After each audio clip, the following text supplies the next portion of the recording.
Waalaikumsalam warahmatullahi wabarakatuh. Pada hari ini saya akan menjelaskan tentang asesmen nasional yang saya peroleh dari BIMTEK Asesmen Kompetensi Minimum yang diadakan oleh Kementerian Pendidikan dan Kebudayaan.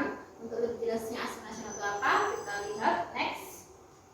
Untuk asesmen nasional merupakan program penilaian terhadap mutu setiap sekolah, madrasah, dan program kesetaraan pada jenjang dasar dan menengah. Mutu satuan pendidikan dinilai berdasarkan hasil belajar siswa yang mendasar tentang literasi, numerasi, dan karakter, serta kualitas proses belajar mengajar dan iklim satuan pendidikan yang mendukung pembelajaran tersebut. Next. Di dalam asesmen nasional terdapat 3 instrumen. Yang pertama, asesmen kompetensi minimum yang meliputi literasi membaca dan numerasi, yaitu kompetensi mendasar yang diperlukan oleh semua peserta didik untuk bisa belajar sepanjang hayat dan berkontribusi pada masyarakat. Yang kedua, ada survei karakter yang mengukur sikap, nilai, dan keyakinan dan kebiasaan yang mencerminkan karakter setiap siswanya. Yang terakhir, survei lingkungan belajar yang dapat diikuti oleh pengawas, guru, ataupun kepala sekolah, yaitu untuk mengukur kualitas berbagai aspek input dan proses belajar mengajar di kelas maupun di tingkat sekolah. Next. Nah, manfaatnya dari asesmen nasional itu ada 3. Yang pertama, potret kualitas pembelajaran di sekolah atau daerah. Yang kedua, sebagai umpan balik peningkatan kualitas pembelajaran di sekolah maupun di daerah. Yang ketiga, sebagai dasar untuk penyusunan program peningkatan kualitas pembelajaran oleh sekolah maupun daerah. Next. Ada manfaat, ada tujuannya. Ada tujuan asesmen nasional. Yang pertama, sebagai pemantauan. Jadi, asesmen nasional menghasilkan informasi untuk memantau perkembangan mutu dari waktu ke waktu. Yang kedua, kesenjangan antar bagian dalam sistem pendidikan tersebut. Yang kedua, sebagai tujuan utama sekolah, jadi menunjukkan apa yang seharusnya menjadi tujuan utama sekolah, yaitu pengembangan kompetensi dan karakter setiap siswanya. Dan yang terakhir, sebagai karakter esensial, ini memberikan gambaran tentang karakteristik esensial sebuah sekolah yang efektif untuk mencapai tujuan utama tersebut, dan diharapkan dapat mendorong sekolah dan dinas pendidikan untuk memfokuskan sumber daya pada perbaikan mutu pembelajaran. Next.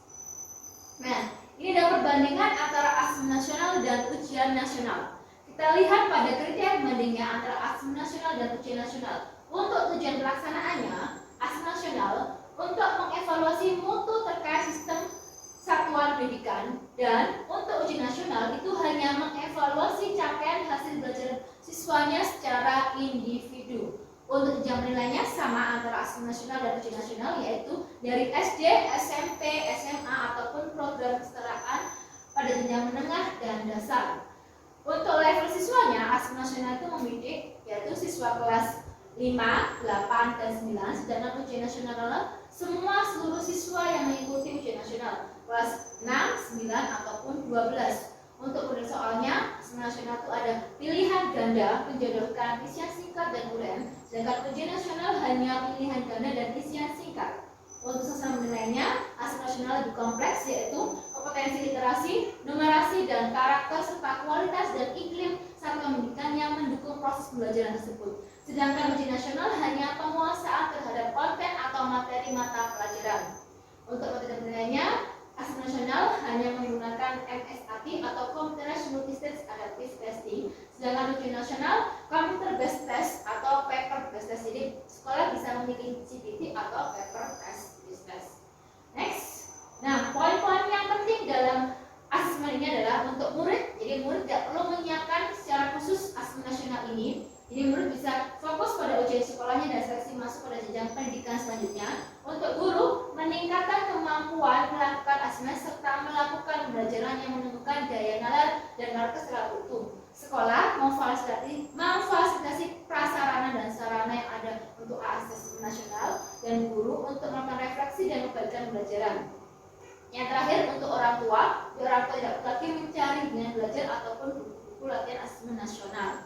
Next.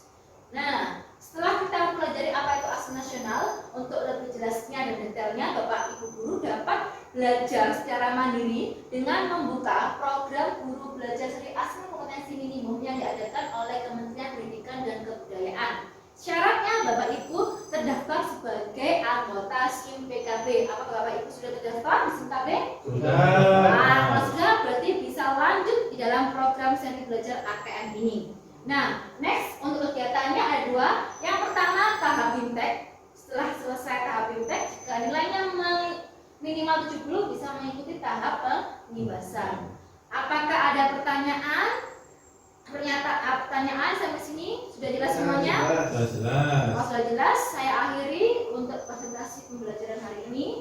Wassalamualaikum warahmatullahi wabarakatuh. Waalaikumsalam warahmatullahi wabarakatuh.